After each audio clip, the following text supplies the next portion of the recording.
Assalamualaikum warahmatullahi wabarakatuh. Saya Relentri Adelia dengan NIM 05101381924053 dari kelas Praktikum Ekologi Lahan B.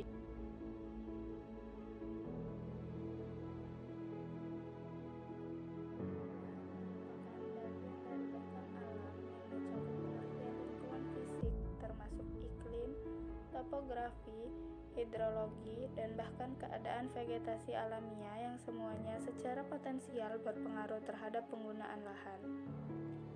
Lahan mempunyai ciri-ciri yang unik jika dibandingkan dengan sumber daya lainnya.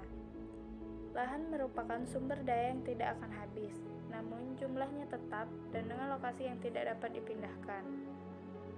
Lahan mempunyai dua fungsi dasar, yaitu fungsi kegiatan budaya. Lahan merupakan kawasan yang dapat dimanfaatkan untuk berbagai penggunaan, seperti pemukiman, baik sebagai kawasan perkotaan maupun pedesaan, perkebunan, hutan produksi, dan lain-lain. Fungsi lindung, yaitu kawasan yang ditetapkan dengan fungsi utamanya untuk melindungi kelestarian lingkungan hidup yang ada, yang mencakup sumber daya alam, sumber daya buatan, dan nilai sejarah serta budaya bangsa yang bisa menunjang dalam usaha pelestarian budaya.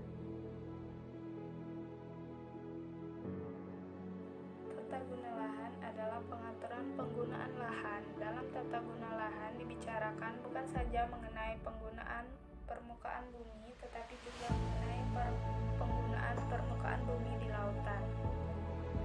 Tata guna lahan menurut Undang-Undang Pokok Agraria adalah struktur dan pemanfaatan tanah, baik yang direncanakan maupun tidak, yang meliputi persediaan tanah, peruntukan tanah, penggunaan tanah, dan pemeliharaannya.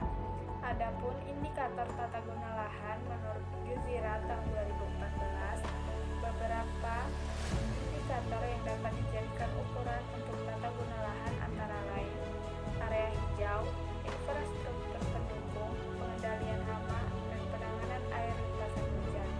Adapun manfaat dari tata guna lahan yang pertama, sebuah tata guna lahan yang baik bisa membawa sebuah dampak positif bagi perkembangan ekonomi. Yang kedua, bisa terjadinya pemerataan fungsi lahan yang baik dan sekaligus menjaga sumber daya alam yang ada agar tidak rusak dan tercemar. Yang ketiga, menciptakan sebuah lahan hunian yang tertata dengan baik sekaligus mengurangi terjadinya kemacetan pada hunian tersebut. Yang keempat, dengan adanya tata guna lahan yang baik bisa mengurangi terjadinya dampak negatif apabila terjadi sebuah bencana alam pada suatu wilayah atau daerah. Dari peta penggunaan tata guna lahan yang telah saya buat, saya akan membuat rumah kaca atau greenhouse di lahan yang berwarna hijau muda. Dengan luas lahan 1000 meter persegi dan jenis lahan kering tanah mineral ini sangat cocok untuk dibuat greenhouse. Lahan ini terletak di Jalan Leda Bustoni Rekap, Pedamaran 6, Kecamatan Pedamaran, Kabupaten Ogan Komering Ilir, Sumatera Selatan. Dengan adanya lahan ini, saya akan memiliki dua tujuan utama.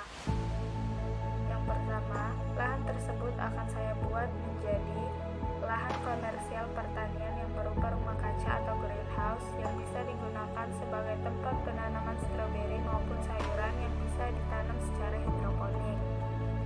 Yang kedua, memberikan sarana edukasi yang bisa dikunjungi oleh masyarakat umum dan siswa mengenai cara dan teknik dari budidaya tanaman secara hidroponik.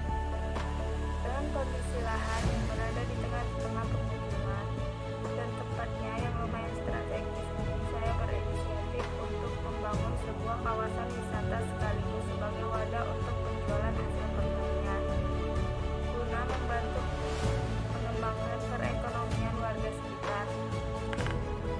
Lahan dengan luas 1000 meter persegi ini akan saya bagi menjadi 3 bagian, tempat parkir dan rumah kaca yang akan digunakan untuk penanaman buah stroberi dan sayur-sayuran.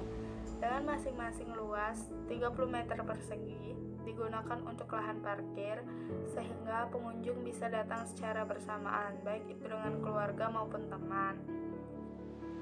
12 meter persegi digunakan sebagai loket masuk.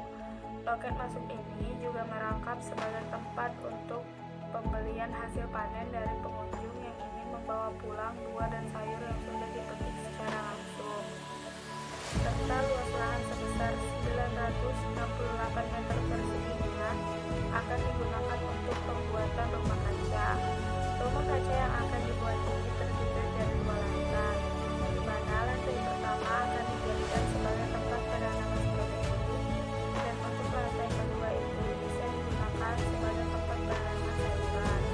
Tidak hanya itu, di bagian depan dari rumah kaca ini bisa kita gunakan juga sebagai tempat penanaman padi.